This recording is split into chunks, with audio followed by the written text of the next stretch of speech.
ನಮಸ್ಕಾರ. Big boss ಕತೆ ನಮ್ಮ ಜೊತೆ ವಿಶೇಷ ಕಾರ್ಯಕ್ರಮಕ್ಕೆ ಸ್ವಾಗತ. ನಾನು ತೇಜಸ್ವಿನಿ. ಇವತ್ತಿನ ವಿಶೇಷ ಕಾರ್ಯಕ್ರಮದಲ್ಲಿ ನಾವು ನಿನ್ನೆ ಎಪಿಸೋಡ್ ಬಗ್ಗೆ ಮಾತನಾಡ್ತಾ ಹೋಗೋಣ. ಅಂದ್ರೆ ನಿನ್ನೆ ಏನೇನಾಯ್ತು ಅನ್ನೋದ್ರ ಬಗ್ಗೆ ಮಾತನಾಡ್ತಾ ಹೋಗೋಣ. ಈಗಾಗಲೇ ಅಶ್ವಿನಿ ಹಾಗೂ ಗಿಲ್ಲಿ ನಡುವೆ ಒಂದು ದೊಡ್ಡ ಮಟ್ಟದಲ್ಲಿ ಜಗಳ ಆಗಿದೆ.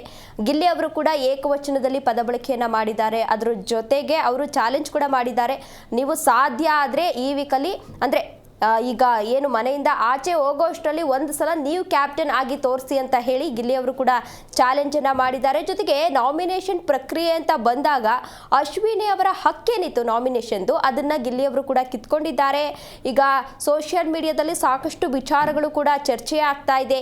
ಈ ಸೂರಜ್ಗಿಂತ ಸ್ಪಂದನ ಹೋಗಬೇಕಿತ್ತು ಅನ್ನೋ ಮಾತುಗಳು ಕೂಡ ಹರಿದಾಡ್ತಾ ಇದೆ. ಇದೆಲ್ಲದ್ರ ಬಗ್ಗೆ ಇವತ್ತಿನ ಕಾರ್ಯಕ್ರಮದಲ್ಲಿ ಮಾತನಾಡ್ತಾ ಹೋಗೋಣ. ಇದೇ ಈ ಹೊತ್ತಿನ ವಿಶೇಷ ಬಿಗ್ ಬಾಸ್ ಕತೆ ನಮ್ಮ ಜೊತೆ.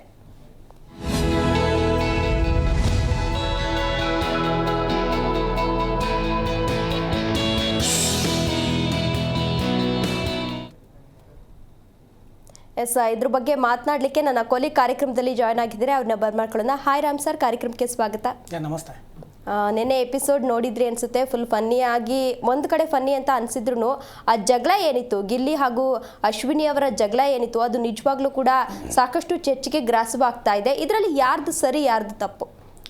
ಏನಂತಂದ್ರೆ ಗಿಲ್ಲಿ ಅವರು ಮುಂಚೆ ಹೇಳಿರ್ತಾರೆ, ಈ ಥರ ಕೆಲಸ ಮಾಡಬೇಕಾಗುತ್ತೆ, ನೀವು ಕಿಚನ್ದು ಡಿಪಾರ್ಟ್ಮೆಂಟ್ ನಿಮ್ಮದಾಗಿರುತ್ತೆ, ಸೊ ಇದನ್ನು ನೀವು ವಹಿಸ್ಕೊಂಡು ಮಾಡಬೇಕಾಗುತ್ತೆ, ಏನು ಕ್ಲೀನಿಂಗ್ ಇರುತ್ತೋ ಅದು ನೀವು ಮಾಡಬೇಕಾಗುತ್ತೆ ಅಂತ ಹೇಳಿರ್ತಾರೆ. ಸೊ ಅದೇನಾಗಿರುತ್ತೆ, ತಡರಾತ್ರಿ ಆಗಿರುತ್ತೆ, ಎಲ್ಲರೂ ಇದು ಹೊರಗೋಗೋ ಇದರಲ್ಲಿ ಎಲ್ಲ ಸುಸ್ತಾಗಿರ್ತಾರೆ. ಸೊ ಎಲ್ಲ ಯಾರಿಗಾದ್ರೂ ಕೂಡ ತುಂಬ ಟಯರ್ಡ್ ಆಗಿರುತ್ತೆ. ಸೊ ಇವರು ಸ್ವಲ್ಪ ಅರ್ಥ ಮಾಡ್ಕೊಬೇಕಿತ್ತು. ಯಾಕೆಂದರೆ ರಾಶಿಕ್ ಅವರು ಪದೇ ಪದೇ ಹೇಳ್ತೀರಿ, ಇಲ್ಲ ನನ್ನ ಕೈಲಿ ಆಗ್ತಿಲ್ಲ, ನನಗೊಂದು ಇದು ಬಿಟ್ಬಿಡು, ನಾಳೆ ನನಗೆ ಮಾಡ್ಕೊಡ್ತೀನಿ, ನಿಮ್ಗೇನು ಕಿಚನ್ನು ನೀಟಾಗಿರ್ಬೇಕಲ್ವಾ, ನಾಳೆ ನಾನು ಬೇಗನೆ ಎದ್ಬಿಟ್ಟು ನಾನು ಮಾಡ್ಕೊಡ್ತೀನಿ. ಹೆಂಗಿದ್ರು ನಮಗೇನು end of the day kitchen ತುಂಬ ನೀಟಾಗಿರಬೇಕು. ಸೊ ಅದೇನು ಕೆಲಸ ಆಗಬೇಕು ಆ ಟೈಮ್ಗೆ ಆಗಬೇಕಷ್ಟೇ. ಅದು ಇವಾಗ ಮಾಡ್ತಾರೋ ನಾಳೆಗೆ ಮಾಡ್ತಾರೋ ಅನ್ನೋದು ಮ್ಯಾಟ್ರ್ ಆಗೋದಿಲ್ಲ. ಸೊ ಇವರು ಅದನ್ನು ಒಂದು ಎಕ್ಸ್ಕ್ಯೂಸ್ ಆಯಿತು, ಓಕೆ ತೊಗೊಳ್ಳಿ, ಎಲ್ಲರೂ ಅಷ್ಟೇ, ಎಲ್ಲ ಟಯರ್ಡ್ ಆಗಿರ್ತೀರ. ಸೊ ಹೊರಗಡೆ ಇವ್ರು ಬೇರೆ ಹೋಗಿದ್ದಾರೆ, ಸೊ ಮನೆಯಿಂದ ಹೊರಗಡೆ ಹೋಗಿದ್ದಾರೆ. ಸೊ ಹಾಗಾಗಿ ಏನೋ ಒಂದು ಮನಸ್ಸಲ್ಲಿ ಏನೋ ಒಂದು ಬೇಜಾರು ಇರುತ್ತೆ. ಸೊ ದಿನ ಹತ್ರ ಬರ್ತಾ ಇದೆ, ಏನು ಮಾಡೋದು ಅನ್ನೋದು ಎಲ್ಲರೂ ತಲೆಯಲ್ಲಿ ಓಡ್ತಾ ಇರುತ್ತೆ. ಏನೋ ಒಂದು ಸ್ವಲ್ಪ ಚಿಂತೆ ಇರುತ್ತೆ. ನೆಮ್ಮದಿಯಾಗಿ ರೆಸ್ಟ್ ಮಾಡಿ ಮಲಗಲಿ. ಯಾಕೆಂದರೆ ಲೈಟ್ಸ್ ಎಲ್ಲ ಆಫ್ ಆಗಿತ್ತು. ಬಿಗ್ ಬಾಸ್ ಅವರು ಲೈಟ್ಸ್ ಎಲ್ಲ ಆಫ್ ಮಾಡಿದ್ರು, ರೆಸ್ಟ್ ಮಾಡಿ ಅಂತ. ಈಗ ಲೈಟ್ಸ್ ಆಫ್ ಅಂದರೆ ರೆಸ್ಟ್ ಮಾಡಿ ಅಂತ. ಅದು ಮತ್ತೆ ಒತ್ತಡ ಕೊಟ್ಟು ಮಾಡಿಸೋವಂಥದ್ದು ಏನು ಇರೋದಿಲ್ಲ. ಲೈಕ್ ಈಗ ನಾವು ವರ್ಕ್ ಅವರ್ಸ್ ಏನಿರುತ್ತೆ, ಆ ವರ್ಕ್ ಅವರ್ಸ್ ಅಷ್ಟೇ ಕೆಲಸ ಮಾಡಬೇಕು. ಅದಾದ ನಂತರ ಓವರ್ ಡ್ಯೂಟಿ ಮಾಡೋಕ್ಕೆ ಹೋಗ್ಬಾರ್ದು. ಸೊ ಓವರ್ ಡ್ಯೂಟಿ ಏನೇ ಕಂಪ್ನಿ ಕೂಡ ಹೇಳೋದಿಲ್ಲ ನೀವು ಮಾಡಿ ಅಂತ. ಸೊ ಅದೊಂದು ಬೆಸ್ಟ್ ಎಕ್ಸಾಂಪಲ್. ಅದು ಲೈಟ್ಸ್ ಆಫ್ ಅಂತಂದ್ರೆ ಅದು ಮುಗಿತಾ. ಅವತ್ತಿನ ದಿವಸ ಏನಿದೆ ಟಾಸ್ಕ್ ಆಗಿರ್ಬೋದು, ಅದು ಗೇಮ್ ಆಗಿರ್ಬೋದು, ಸೊ ಅದೇನು ಚಟುವಟಿಕೆ ಅವತ್ತು ದಿವಸ ಏನಿರುತ್ತೆ, ಸೊ ಅವತ್ತಿನ ದಿವಸ ಮುಕ್ತಾಯ ಆಯಿತು. ನಾಳೆ ನೀವು ಪ್ರಾರಂಭ ಮಾಡಿ, ಇವತ್ತು ನೀವು ಆರಾಮಾಗಿ ರೆಸ್ಟ್ ಮಾಡಿ ಅನ್ನೋ ಮೂಲಕ ಅವರು ಲೈಟ್ಸ್ ಆಫ್ ಮಾಡಿದ್ದಾರೆ. ಸೊ ಲೈಟ್ಸ್ ಆಫ್ ಆದರೂ ಕೂಡ ರಾಶಿಕ್ ಅವ್ರ ಹತ್ರ ಕೇಳಿದಾಗ ರಾಶಿಕ್ ಅವರು ಹೇಳಿದ್ರು ಕೂಡ ಇವರು ಇಲ್ಲ ನೀವು ಮಾಡಲೇಬೇಕು ಅಂತ ಹೇಳ್ತಾರೆ. ಸೊ ಏನಂದರೆ ರಾಶಿಕ್ ಅವ್ರು ಏನಂದರೆ ಗಿಲ್ಲಿ ಅವ್ರಿಗೂ ರಾಶಿಕ್ ಅವ್ರಿಗೂ ಆಗೋದಿಲ್ಲ, ಅದೇ ರೀತಿ ಅಶ್ವಿನಿ ಅವ್ರಿಗೂ ಆಗೋದಿಲ್ಲ. ನೋಡಿ, ಆಗೋದು ಬಿಡೋದು ಸೆಕೆಂಡ್ ಇಟ್ಕೊಬೇಕು. ಕ್ಯಾಪ್ಟನ್ ಆಗಿರಬೇಕು. ಹೇಗಿರಬೇಕು ಅಂತಂದರೆ ನಾನೊಬ್ಬ ಲೀಡರ್, ನಾನೊಬ್ಬ ಸೀನಿಯಾರಿಟಿ ಆಗಿರ್ಬೇಕಲ್ಲಿ. ಅಲ್ಲಿ ನಾನು ಏನು ಹೇಳಬೇಕು, ಯಾವ ರೀತಿ ಹೇಳೋದು ಇರುತ್ತೆ. ಏನಂದರೆ ಎಲ್ಲರೂ ಒಂದೇ ರೀತಿ ನೋಡುವಂಥದ್ದು ಇರುತ್ತೆ. ಕ್ಯಾಪ್ಟನ್ ಅಂದ್ರೆ ಹಾಗೇನೆ, ಅಲ್ಲಿ ಜೂನಿಯರು ಸೀನಿಯರ್ ಅಂತ ಬರೋದಿಲ್ಲ. ಆ ಕ್ಯಾಪ್ಟನ್ ಜಾಗಕ್ಕೆ ಅಂದರೆ ಅದು ಎಲ್ಲರಿಗಿಂತ ಮೇಲಿರುವಂಥ ಸ್ಥಾನ. ಅದು ಅವ್ರ ಕೆಳಗಡೆ ಇವರು ಇರ್ತಾರೆ. ಸೊ ಇವ್ರ ಕೆಳಗಡೆ ಅವ್ರು ಇರೋದಿಲ್ಲ. ಸೊ ಯಾವ ರೀತಿ ಹೇಳಬೇಕು ಇವ್ರು ಅರ್ಥ ಮಾಡ್ಕೊಬೇಕಾಗುತ್ತೆ. ಕ್ಯಾಪ್ಟನ್ ಅದು ಎಲ್ಲರೂ ರಿಸೀವ್ ಮಾಡಬೇಕು. ಹೌದಾ, ನಿಮ್ಮ ಕೈಲಿ ಆಗ್ತಿಲ್ವಾ, ಸೊ ಓಕೆ ಏನು ಮಾಡೋಣ, ಓಕೆ ನಾಳೆ ಮಾಡೋಣ, ಆಯಿತು ಓಕೆ ನಾಳೆನೇ ಮಾಡಿ, ಒಟ್ಟಿನಲ್ಲಿ ಹಂಗೆ ಅದೇನಿದೆ ನಾಳೆ ಕ್ಲಿಯರ್ ಆಗಬೇಕು ಅನ್ನೋದಿನ ಅವರು ಹೇಳ್ಬೋದಿತ್ತು. ಇವರು ಅದನ್ನು ಮುಂಚೆ ಹಠ ಇತ್ತಲ್ಲ, ಇವ್ರು ಕಂಡ್ರೆ ಆಗ್ತಾರಲ್ವಲ್ಲ. ಸೊ ಇದೇ ಒಂದು ಉದ್ದೇಶ ಇಟ್ಕೊಂಡು, ನಾನು ಕ್ಯಾಪ್ಟನ್ ಆಗಿದ್ದೀನಿ ಅನ್ನೋ ಉದ್ದೇಶ ಇಟ್ಕೊಂಡು ಗಿಲ್ಲಿ ಅವರು ಇವ್ರ ಮೇಲೆ ಇದು ಮಾಡ್ತಿದ್ರು, ಇಲ್ಲ ಮಾಡಲೇಬೇಕು, ಇಲ್ಲಾಂದ್ರೆ ಆಗೋದಿಲ್ಲ, ನಾನು ಬಿಡೋದಿಲ್ಲ ಅಂತ. ಏನಾಗುತ್ತೆ, ಮಾತು ಅಲ್ಲಿ ವಾದ ನಡೀತಾನೆ ಇರುತ್ತೆ. ಸೊ ಅದೇನಾಗುತ್ತೆ, ಕ್ಯಾಪ್ಟನ್ಗೂ ಅಲ್ಲಿರೋ ನಾರ್ಮಲ್ಗೂ ವಾದ ನಡೆದ್ರು ಅದಕ್ಕೆ ಅರ್ಥ ಇರೋದಿಲ್ಲ. ಕ್ಯಾಪ್ಟನ್ ಆದವ್ರು ತಾಳ್ಮೆಯಿಂದ ಇರಬೇಕು, ಎಲ್ಲ ರಿಸೀವ್ ಮಾಡ್ಕೊಂಡು ಹೇಳುವಂಥ ರೀತಿ ಬೇರೆ ಥರ ಇರಬೇಕು. ಬಟ್ ಅದಾಗ ಕಾಣಿಸ್ಲಿಲ್ಲ ಎಲ್ಲೂ. ಸೊ ಅದಾದ ನಂತರ ಇವರು ಅಶ್ವಿನಿ ಅವ್ರ ಹತ್ರ ಬರ್ತಾರೆ. ಅವರೇನೋ ಆ ಮೂಮೆಂಟಲ್ಲಿ ಏನೋ ಟೈರ್ಡ್ ಆಗಿರ್ತಾರೆ, ಸ್ವಲ್ಪ ಫೇಸ್ ವಾಶ್ ಮಾಡ್ಕೊತಿರ್ತಾರೆ. ಈ ರಾಶಿಕ್ ಅವರು ಹೇಳಿರ್ತಾರೆ ಬಂದು, ಇಲ್ಲ ಮೇಡಮ್ ಈ ಥರ ಮಾಡೋಕ್ಕಾಗೋದಿಲ್ಲ, ಸೊ ನಾಳೆನೇ ಮಾಡೋಣ, ಇಲ್ಲ ನನಗೂ ಆಗ್ತಿಲ್ಲ ಬಿಡು ನಾಳೆ ಮಾಡೋಣ, ಅದು ಹೆಂಗಿದ್ರು ಆ ಡಿಪಾರ್ಟ್ಮೆಂಟ್ ನಮಗೆ ಸೇರುತ್ತಲ್ವಾ. ಸೊ ಅವ್ರಿಗೇನು ನಾಳೆ ಇಷ್ಟೊತ್ತಿಗೆ ನೀಟಾಗಿರಬೇಕು, ನಾವು ಬೇಗನೆ ಇದ್ದೀವಿ ಮಾಡೋಣ, ಆಯಿತು ಓಕೆ ಸರಿ ಅಂತ ಅಲ್ಲಿಗಾಗುತ್ತೆ. ಮತ್ತೆ ಅವ್ರು ಗಿಲ್ಲಿ ಅವ್ರು ಬಂದು ಮಾತು ನಡೆಯುತ್ತೆ. ಈಗ ನಾರ್ಮಲಾಗಿ ಇವರು ಅಶ್ವಿನಿ ಅವರವಾಗಿ ನಾನು ಹೋಗುಬಾ ಅಂತಾನೆ ಮಾತಾಡೋದು. ಯಾಕೆಂದರೆ ಇವ್ರಿಗೂ ಅವ್ರಿಗೂ ಒಂದು 15 ವರ್ಷ ಚಿಕ್ಕವರಿದ್ದಾರೆ ಗಿಲ್ಲಿ ಅವರು ಅಶ್ವಿನಿ ಕಂಪೇರ್ ಮಾಡಿದ್ರೆ. ಸೊ ಅದೇ ಒಂದು ಸಲಿಗೆಯಿಂದ ಇವರು ಆಯಿತು ನನಗೇನೋ ನನ್ನ ಅಕ್ಕನ ಸ್ಥಾನದಲ್ಲಿ ಇದ್ದೀರಾ ಏನೋ ಒಂದು ಈ ರೀತಿ ಅಣ್ಣ ತಮ್ಮ ಅಕ್ಕ ತಮ್ಮ ಅನ್ನೋ ರೀತಿ ಇತ್ತು. ಹೋಗೋಬಾರ ಅಂತ ಡೇ ಒಂದಿನ ಇವರು ಕರಿತಾನೆ ಇದ್ರು ಯಾರು ಗಿಲ್ಲಿನ ಯಾರು ಅಶ್ವಿನಿ ಅವರು. ಸೊ ಅದು ನಾರ್ಮಲಾಗಿ ಚೆನ್ನಾಗಿ ಇತ್ತು. ನಿನ್ನೆ ಅವರು ಆ ರೀತಿ ಅವರು ಚುಟ್ಕಿ ಎಲ್ಲ ಹೊಡೆದು ಹಿಂಗೆ ಮಾಡೇ ಮಾಡಿಸ್ತೀನಿ ಈ ಥರ ಎಲ್ಲ ಹೇಳಬಾರ್ದಾಗಿತ್ತು. ಸ್ವಲ್ಪ ತಾಳ್ಮೆ ಗಿಲ್ಲಿ ಅವರು ಸ್ವಲ್ಪ ತಾಳ್ಮೆಯಾಗಿ ತೊಗೊಳ್ಬೇಕಾಗಿತ್ತು. ತಾಳ್ಮೆನ ತಗೊಂಡು ಆ ರೀತಿ ಹೇಳಿದೆ ಆಯಿತು ಮೇಡಮ್ ನೀವು ನಾಳೆ ಮಾಡ್ತೀರಾ ಆಯಿತು ಮಾಡಿ ನಾಳೆ ಮಾಡ್ತೀರಾ ಆಯಿತು ಒಂದು ಎಕ್ಸ್ಕ್ಯೂಸ್ ಕೊಟ್ಟು ಸುಮ್ಮನೆ ಆಗಿಬಿಡ್ಬೇಕಿತ್ತು. ಯಾಕೆಂದರೆ ನೋಡಿ ಸೀನಿಯಾರಿಟಿಗಳಿಗೆ ಒಂದು ಎಕ್ಸ್ಕ್ಯೂಸ್ ಕೊಡಬೇಕು. ಯಾಕೆಂದರೆ ಅವ್ರಿಗಿರೋ ಇದಕ್ಕೂ ಏಜ್ಗೂ ಸುಮ್ಮನೆ ಡಿಫ್ರೆನ್ಸ್ ಇರುತ್ತೆ. ಯಾರಿಗಾರು ಸ್ಟ್ರೆಸ್ ಆಗ್ತಾನೆ ಇರುತ್ತೆ. ಯಾಕೆಂದರೆ ಕೆಲವೊಂದು ತಡೆಯೋದಿಲ್ಲ ಆಗೋದಿಲ್ಲ. ಯಾಕೆಂದರೆ ಫುಲ್ಲು ಡೇ ಪೂರ್ತಿ ಏನಾಗಿರುತ್ತೆ ಒಂದು ನಿದ್ದೆ ಕರೆಕ್ಟಾಗಿ ಯಾರಿಗೂ ಇರೋದಿಲ್ಲ. ಇವನ್ ಅವ್ರಿಗೂ ಕೂಡ ನಿದ್ದೆ ಇರೋದಿಲ್ಲ. ಅವೆಲ್ಲ ಗೊತ್ತಿರುತ್ತೆ. ಗೊತ್ತಿದ್ದು ಹೇಳೋದು ಮಾಡೋದು ಅಂದರೆ ಅದು ಎಷ್ಟು ಮಟ್ಟಿಗೆ ಸರಿ ಅಂತ ಅಲ್ಲಿ ಸೋಷಿಯಲ್ ಮೀಡಿಯಾದಲ್ಲೂ ಅಲ್ಲಿ ತುಂಬ ಕ್ವಶನ್ಸ್ಗಳು ಹೋಗ್ತಾ ಇದೆ. ಸೊ ಅಲ್ಲಿ ಅವರು ಆ ರೀತಿ ಚಿಟ್ಕೆ ಹೊಡೆದು ಹೇಳಬಾರ್ದಾಗಿತ್ತು. ಅದೊಂದು ಹೇಳಿದೆ ನಾರ್ಮಲಾಗಿ ನಿಧಾನವಾಗಿ ಅಶ್ವಿನಿ ಅವ್ರ ಹತ್ರ ಹೇಳ್ತಾ ಇರ್ತಾರೆ. ಅವ್ರು ಚಿಟ್ಕೆ ಹೊಡೆದು ಹೇಳಲಿಲ್ಲ ನಿನ್ ಕೈಲಿ ಮಾಡಿಸ್ತೀನಿ ಅಂತ ಹೇಳಲಿಲ್ಲ ಅಂದಿದ್ರೆ ಜಗಳ ಮುಂದುವರಿತಿರ್ಲಿಲ್ಲ. ಬಟ್ ಅವರು ನೀನು ಹೋಗು ಬಾ ಅಂತಾನೆ ಮಾತಾಡಿದ್ರು. ನಿನಗೆ ಹೇಳಿದ್ದು ಏನು ಮಾಡ್ಕೊಳ್ಚಾ ಏನು ಮಾಡ್ಕೊಳ್ಚಾ ನೀನು ನಿನ್ನ ಕೈಲಿ ಮಾಡಿಸ್ತೀನಿ ಅಂತ ಚುಟ್ಕಿ ಎಲ್ಲ ಹೊಡೆದ್ರು. ನೋಡಿ ಯಾರಿಗಾದ್ರೂ ಕೂಡ ಈ ರೀತಿ ಬಿಹೇವ್ ಮಾಡಿದಾಗ ಏನಾಗುತ್ತೆ ಸೊ ಸೀನಿಯರಿಟಿಗಳಿಗೆ ಆ ಥರ ಅಂದಾಗ ಎಂಥವ್ರಿಗೂ ಒಂಥರ ಡೈರೆಕ್ಟ್ ಹರ್ಟ್ ಆಗಿಬಿಡುತ್ತೆ. ಅದು ಗೇಮೇ ಬೇರೆ ಅದೇ ಬೇರೆ. ಏನೋ ಸ್ಕ್ರಿಪ್ಟ್ ಇತ್ತಾ ಈ ರೀತಿ ನೀನು ಮಾಡೋಕ್ಕಪ್ಪ ಆ್ಯಕ್ಷನ್ ಅಂತ ಹೇಳ್ತೀನಿ ನೀನು ಮಾಡು ಅಂತ ಅಂದಾಗ ಅದು ಲೆಕ್ಕಾಚಾರ ಬೇರೆ. ಇವರು ರಿಯಾಲಿಟಿ ಶೋ ಆಗಿರೋದ್ರಿಂದ ರಿಯಾಲಿಟಿಯಾಗೆ ಮಾಡ್ತಿದ್ದಾರೆ. ಆ ಥರ ಚುಟ್ಕೆ ಬರ್ದು ಹೇಳೋ ಅಂಥದ್ದು ದೊಡ್ಡವ್ರಿಗೆ ಅದನ್ನು ಸ್ವಲ್ಪ ಅವರು ತಾಳ್ಮೆಯಿಂದ ಇರಬೇಕು. ಕ್ಯಾಪ್ಟನ್ ಇವತ್ತು 4 ದಿವಸ ಅಷ್ಟೇ ಕ್ಯಾಪ್ಟನ್, ನಾಳೆ 5 ದಿವಸಕ್ಕೆ ಅದು ಕ್ಯಾಪ್ಟನ್ ಇರೋದಿಲ್ಲ. ಎಲ್ಲರೂ ಅಷ್ಟೇ. ಎಲ್ಲರೂ ರಾಶಿಕಾ ಕೂಡ ಕ್ಯಾಪ್ಟನ್ ಆಗಿದ್ರು, ಅಶ್ವಿನಿ ಆಗಿಲ್ಲ ಅಷ್ಟೇ. ಸೊ ಅವರು ಕೂಡ ಯಾವ ರೀತಿ ಮಾಡಿಸ್ಬೇಕು ಮಾಡ್ತಿದ್ರು. ಅಂದ್ರೆ ಅಲ್ಲಿ ಅಶ್ವಿನಿ ಅವರು ಒಂದು ಹೇಳಿದ್ರು ಸರ್ ಕ್ಯಾಪ್ಟನ್ ಅಂದ್ಮೇಲೆ ಒಂದು ಏನು ಕೊಂಬಿರಲ್ಲ ಅಂತ ಹೇಳಿದ್ರು. ಅಂದ್ರೆ ಕ್ಯಾಪ್ಟನ್ಗೂ ಅವರು ರೆಸ್ಪೆಕ್ಟ್ ಕೊಡ್ಬೇಕಿತ್ತಲ್ಲ. ಯಾಕೆಂದ್ರೆ ಇವರು ಟ್ರಿಗರ್ ಆಗಿಬಿಟ್ಟಿರಲ್ಲ. ಇವರು ಆ ರೀತಿ ಇವರು ಹೋಗು ಬಾ ಈ ಥರ ಚುಟ್ಕೆ ಹೊಡೆದು ಹೇಳೋದು, ಈ ಥರ ಆವಾಜ ಕೇಳೋದು, ವಾರ್ನಿಂಗ್ ಕೊಟ್ಟು ಹೇಳೋ ಥರ ಹೋಯ್ತಾರೆ. ನೋಡಿ ಹಿಂಗಂದ್ರೆ ವಾರ್ನಿಂಗ್ ಅಂತ ಈ ಥರ ಎಲ್ಲ ಸೈನಿಂಗ್ ಎಲ್ಲ ಮಾಡೋಕೆ ಹೋಗ್ಬಾರ್ದು. ಯಾರಿಗಾದ್ರೂ ಕೂಡ ಅದು ಬೇರೆ ಲೆಕ್ಕಾಚಾರನೇ ಕಾಣುತ್ತೆ. ಈ ಥರ ವಾರ್ನಿಂಗ್ ಮಾಡಿ ಹೇಳೋದೆಲ್ಲ ಮಾಡಿದ್ರೆ ಅದು ಎಕ್ಸ್ಪೆಷಲ್ ಒಬ್ಬ ಲೇಡಿಗೆ ಆ ಥರ ಮಾಡಿದಾಗ ಏನಾಗುತ್ತೆ, ಒಬ್ಬ ಜೆಂಟ್ಸ್ ಆ ಥರ ಲೇಡೀಸ್ಗೆ ಆ ಥರ ಹೇಳಿದಾಗ ಏನಾಗುತ್ತೆ ಅದು ಬೇರೆ ರೀತಿ ಚೆನ್ನಾಗಿ ಕಾಣೋದಿಲ್ಲ. ಅದು ಲೇಡೀಸ್ಗೆ ಮಾತಾಡಬೇಕು, ಜೆಂಟ್ಸ್ಗೆ ಈ ಥರ ಹೇಳಬೇಕು, ಅದು ಬೇರೆ ರೀತಿ ಕಾಣುತ್ತೆ. ಇವರು ಈ ಥರ ಕ್ಯಾಪ್ಟನ್ ನಾನು ಹೇಳ್ದಂಗೆ ಮಾಡಲೇಬೇಕು ಬಿಡಲ್ಲ ನಾನು ಅಂತ ಹೇಳೋದು ಮಾಡೋದು ಈ ಥರ ಎಲ್ಲ ಜೋರಾಗಿ ಕಿರ್ಚಾಡೋದು ಅಂತ ಹೇಳ್ತಾರೆ. ಅದನ್ನೇ ಇಟ್ಕೊಂಡು ಏನು ಮಾಡ್ತಾರೆ ಮತ್ತೆ ಮಲಗೋದಕ್ಕೂ ಬಿಡೋದಿಲ್ಲ. 4 ಗಂಟೆ ಆ ಥರ ಬಂದು ಈ ಥರ ನೋಡಿ ಯಾರಿಗೆ ನೋಡೋದು ತಪ್ಪದು. ಇವಾಗ ರೆಸ್ಟ್ ಮಾಡಲೇಬೇಕು. ಒಬ್ಬ ಮನುಷ್ಯನಿಗೆ ಕರೆಕ್ಟಾಗಿ ಜಗಳ ಮುಗೀತು ಅಂದ್ರೆ ಅಲ್ಲಿಗೆ ಮುಗಿಸ್ಬೇಕು. ನೋಡಿ ನಿದ್ದೆ ಇಲ್ಲ ಅಂತಂದ್ರೆ ಯಾರಿಗೂ ಕೂಡ ಕೆಲಸ ಕರೆಕ್ಟಾಗಿ ಮಾಡೋಕ್ಕಾಗೋದಿಲ್ಲ. ಅಲ್ಲಿ ಗೇಮ್ನೂ ಆಡೋಕ್ಕಾಗ ಆತನಿಗೂ ಕೂಡ ನಿದ್ದೆ ಇಲ್ಲ. ರೆಸ್ಟ್ ಮಾಡಬೇಕಲ್ವಾ. ರೆಸ್ಟ್ ಮಾಡ್ಬೇಕು. ಏನು ಗೊತ್ತಾ, ಜಾಸ್ತಿ ಮನುಷ್ಯನ ಟ್ರಿಗರ್ ಮಾಡೋಕೆ ಹೋಗ್ಬಾರ್ದು. ಟ್ರಿಗರ್ ಮಾಡ್ತಾ ಏನಾಗುತ್ತೆ ಅವ್ರ ಮರ್ಯಾದೆ ಅವರೇ ಕಳ್ಕೊತಾ ಇರ್ತಾರೆ. ಜಾಸ್ತಿ ಏನು ಗೊತ್ತಾ, ಒಬ್ಬ ಮನುಷ್ಯನ ತುಂಬ ಕೆಳಗಾಗಿ ಟ್ರಿಗರ್ ಮಾಡ್ತಾ ಇದ್ರೆ ಅದೇ ರೀತಿ ಅವರು ವಾಯ್ಸ್ ರೈಸ್ ಆಯಿತು. ಏನು ಮಾಡ್ಕೊ ಹೋಗು ನಾನು ಮಾಡೋದಿಲ್ಲ ಹಾಗೆ ಹೀಗೆ ಅಂತ ಅಶ್ವಿನಿ ಅವರು ಮಾತಾಡಿದ್ದಾರೆ. ಸೊ ಹಾಗಾಗಿ ಇದನ್ನು ಇವರು ಸ್ವಲ್ಪ ಟ್ರಿಗರ್ ಮಾಡಿದ್ದೇನೆ ಸೂಕ್ಷ್ಮವಾಗಿ ಯಾವ ರೀತಿ ಮಾತಾಡಬೇಕು, ಅದನ್ನ ಹೆಂಗೆ ತೊಗೊಂಡೋಗ್ಬೇಕು ಅಂತ ಸ್ವಲ್ಪ ಇದಾಗಿ 2 ನಿಮಿಷ ಯೋಚನೆ ಮಾಡಿ ಮಾತಾಡಬೇಕು. ಆ ವಿಚಾರದಲ್ಲಿ ರಘು ಅವರು ಬಂದು ಕೇಳಿದ್ರು ಏನಾಯಿತು, ಯಾಕೆ ಈ ಥರ ಆಯಿತು. ಸೇಮ್ ಇದೇ ರೀತಿ ನನಗೂ ಯಾವುದೋ ಒಂದು ಮಾತಿಗೆ ಕ್ಲಾಶ್ ಆಗಿತ್ತು ನನಗೂ ಅವ್ರಿಗೂ. ನೀ ಕರೆಕ್ಟಾಗಿ ಏನಾಯ್ತು ಹೇಳು ಅಂದಾಗ ಅಲ್ಲಿ ಇವರು ಇಲ್ಲ ಅವರೇ ಹೇಳಿದ್ರು ಅಂತ ಹೇಳಿದ್ರು. ಬಟ್ ಅಲ್ಲಿ ಗಿಲ್ಲಿ ಏನ್ ತಪ್ಪು ಹೇಳ್ತಾರೆ ಅಂತ ಅಂದ್ರೆ ಅಶ್ವಿನಿ ಅವ್ರು ನಂಗೆ ಹುಷಾರಿಲ್ಲ ಮೈ ಕೈ ನೋವು ಅಂತ ಹೇಳಿದ್ರು ಅಂತ. ಬಟ್ ಅಶ್ವಿನಿ ಅವ್ರು ಆ ಥರ ಹೇಳಿರಲಿಲ್ಲ. ಅವ್ರು ನನಗೆ ಸುಸ್ತಾಗ್ತಿದೆ ಅನ್ನೋದು ಮಾತ್ರ ಹೇಳಿದ್ದಾರೆ. ಹೌದು, ಓಕೆ, ಈಗ ಆಯ್ತು ಹಾಗೆ ತಗೊಳ್ಳೋಣ. ಈಗ ನೋಡಿ, ಇವಾಗ ಗಿಲ್ಲಿ ಅವರು ಎಷ್ಟೋ ಬೇರೆಯವ್ರ ಕ್ಯಾಪ್ಟನ್ಸಿ ಆದಾಗ ಎಷ್ಟೋ ಸತಿ ಗಿಲ್ಲಿ ಅವ್ರು ಕೆಲಸನೇ ಮಾಡಿಲ್ವಲ್ಲ.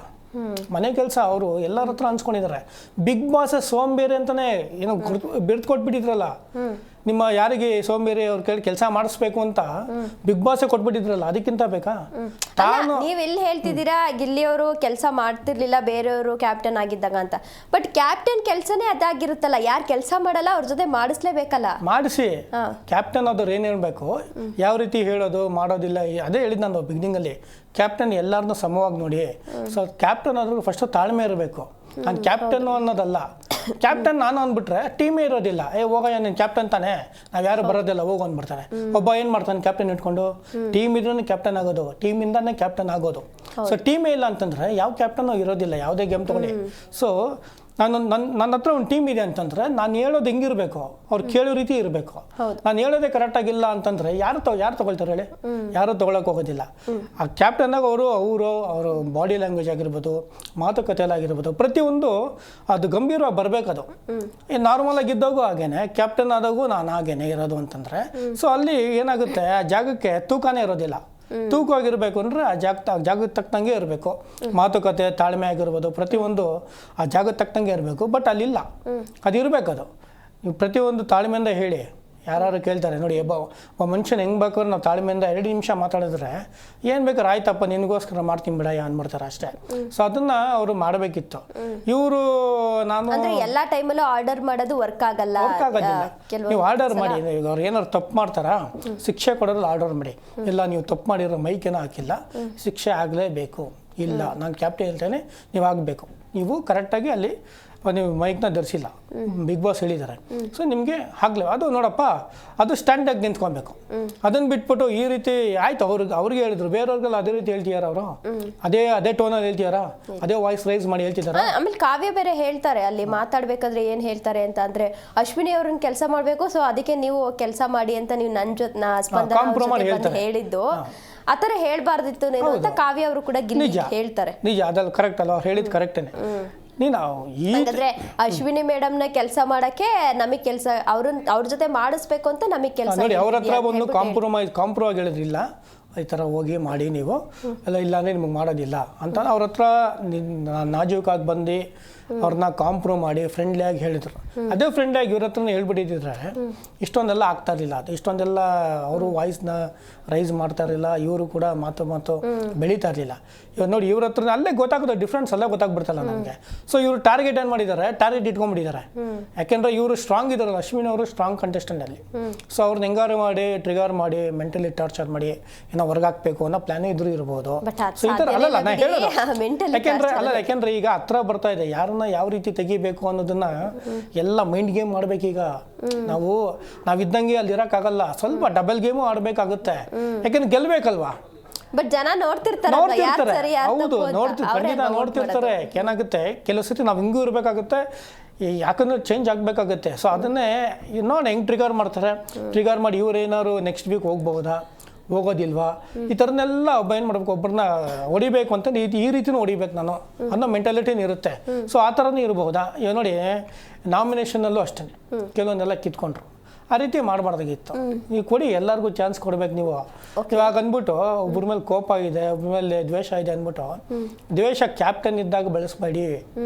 ನಾರ್ಮಲ್ ಆಗಿ ಕ್ಯಾಪ್ಟನ್ ಇಲ್ಲದೇ ಟೈಮಲ್ಲಿ ನಾನು ನೀನು ಒಂದೇ ಲೈನಲ್ಲಿ ನಿಂತಿದ್ದೀವಿ, ಬಾ ಇವಾಗ ಆಟ ಆಡೋಣ, ಬಾ ಇವಾಗ ಗೆಲ್ಲೋಣ, ಬಾ ಇವಾಗ ನೋಡೋಣ, ಬಾ ಅನ್ನೋದಲ್ಲಿ ಇಟ್ಕೊಂಡ್ರೆ ಚೆನ್ನಾಗಿರುತ್ತೆ. ಸೊ ಅವರಿಬ್ಬರಿಗೆ ಆ್ಯಕ್ಚುಲಿ ಕ್ಯಾಪ್ಟನ್ಸಿ ಇದ್ದಿದ್ದು ಆ್ಯಕ್ಚುಲಿ ಹೇಳಬೇಕು ಅಂದರೆ ಬೆಲೂನ್ ಸ್ವಲ್ಪ ಡೌನ್ ಆಗಿತ್ತು, ಬಿತ್ತಿಲ್ಲ ಅಂದಿದ್ರೆ ಇಲ್ಲ ಅಷ್ಟೂ ಆ್ಯಕ್ಚುಲಿ ಅವರು ಅಶ್ವಿನಿನ ಕ್ಯಾಪ್ಟನ್ ಆಗೋ ಚಾನ್ಸಸ್ ತುಂಬ ಇತ್ತಲ್ಲಿ. ನೀವು ನೋಡ್ಬೇಕಿತ್ತು, ಅದು ಬೆಲೂನ್ ಹಿಂಗೆ ಪುಷ್ ಮಾಡ್ತಿರ್ತಾರೆ, ಸೊ ಅದು ನೆಲ್ಲ ಟಚ್ ಆಗಿಬಿಡುತ್ತೆ. ಸೊ ಆಲ್ಮೋಸ್ಟ್ ಅವ್ರು ಏನು ಮಾಡಿದ್ರು, ಬುಟ್ಟಿ ತುಂಬ ಬಾಲ್ನ ಕಲೆಕ್ಟ್ ಮಾಡಿ ಹಾಕಿರ್ತಾರೆ. ಸೊ ಗಿಲ್ಲಿದು ಅಷ್ಟು ಇರೋದಿಲ್ಲ. ಅವ್ರು ಕರೆಕ್ಟಾಗಿ ಇನ್ನು 1 ನಿಮಿಷ 2 ನಿಮಿಷ ಅದೇ ರೀತಿ ಮೇಂಟೈನ್ ಮಾಡಿಬಿಟ್ಟಿದ್ದಾರೆ. ಸೊ ಬಾಲ್ ಹಾಕೋದೇ ಬೇಡ ಅಂತ. ಸೊ ಇವರು ಪಕ್ಕ ಯಾರೋ ಅಶ್ವಿನಿ ಅವರು ಕ್ಯಾಪ್ಟನ್ ಆಗೋ ಚಾನ್ಸಸ್ ತುಂಬ ಇತ್ತು. ಸೊ ಅದು ಗೇಮು ಏನೋ ಒಂದು ಆಯಿತು, ಓಕೆ ಆಯಿತು, ಇವರು ಆಯಿತು, ಓಕೆ ಅದು ಗೆದ್ರು ಓಕೆ. ಗೆದ್ದಾಗೇನಾಯಿತು, ಅದು ಒಂದು ತೂಕವಾಗಿರಬೇಕು. ನೀವೇನೇ ಮಾಡಿ, ನೀವೇನೇ ಹೇಳಿ, ಎಸ್ ಅಪ್ಪ ಗಿಲ್ಲಿ ಆ ಥರ ಇರಲಿಲ್ಲ. ಕ್ಯಾಪ್ಟನ್ ಅಂತ ಬಂದಾಗ ಅವ್ರ ಮಾತಲ್ಲಿ, ಅವ್ರ ನಡವಳಿಕೆಯಲ್ಲಿ ತುಂಬ ಚೇಂಜಸ್ ಕಾಣಿಸ್ತಾ ಇದೆ. ಒಂಥರ ಸೀನಿಯಾರಿಟಿ, ನಮಗೆ ಒಂದೊಳ್ಳೆ ಲೀಡರ್ ನಮ್ಗೆ ಏನೋ ಹೇಳ್ತಿದ್ದಾರೆ ಅನ್ನೋ ರೀತಿ ಕೇಳಿಸ್ತಾ ಇದೆ ಅಂತ ಇರಬೇಕು. ಆ ಥರ ಟೂನ್ ಕೇಳಿಸ್ಬೇಕು. ಅದನ್ನು ಸೇಮ್ ಅದೇ ಆಗೋಯ್ತು. ಸೇಮ್ ನಾನು ನೋಡ್ಕೊತೀನಿ, ತಿರ್ಗಾ ಅದೇ ನಮ್ಮ ಮಲ್ಗೋಗಿ ಬಿಡೋದಿಲ್ಲ. ಅದು ಬಿಡಿ, ಅಂದ್ರೆ ದೊಡ್ಡ ಜಗಳ ಗಿಗ್ಲ ಎಲ್ಲ ಆಗೋಯ್ತು, ಓಕೆ ಫೈನ್. ಇವಾಗ ನೆಕ್ಸ್ಟ್ ಏನು ಅಂತ ಅಂದ್ರೆ ಗಿಲ್ಲಿ ಒಂದು ಚಾಲೆಂಜ್ ಬೇರೆ ಹಾಕಿದ್ದಾರೆ, ನಿಮಗೆ ಸಾಧ್ಯ ಆದ್ರೆ ಕ್ಯಾಪ್ಟನ್ ಹಾಕಿ ತೋರಿಸಿ ಅಂತ. ಆಗುತ್ತಾ ಕ್ಯಾಪ್ಟನ್ ಆಗಕ್ಕೆ? ಇನ್ನೇನು 2-3 ವೀಕ್ ಇದೆ ಅಷ್ಟೇ, ಒಂದು ವೀಕಲ್ಲಂತೂ ಕ್ಯಾಪ್ಟನ್ಸಿ ಇರೋದೇ ಇಲ್ಲ ಅನ್ಸುತ್ತೆ. 2 ವೀಕಲ್ಲಿ ಆಗ್ತಾರೆ ಅಂತ ಅನ್ಸುತ್ತಾ ಅಶ್ವಿನಿ ಅವರು? ಇಲ್ಲ, ಯಾಕೆಂದ್ರೆ ಗೇಮ್ ಇದ್ರೆ ಮಾತ್ರ ಆಗ್ಬೋದು, ಸಾಧ್ಯ ಇರುತ್ತೆ.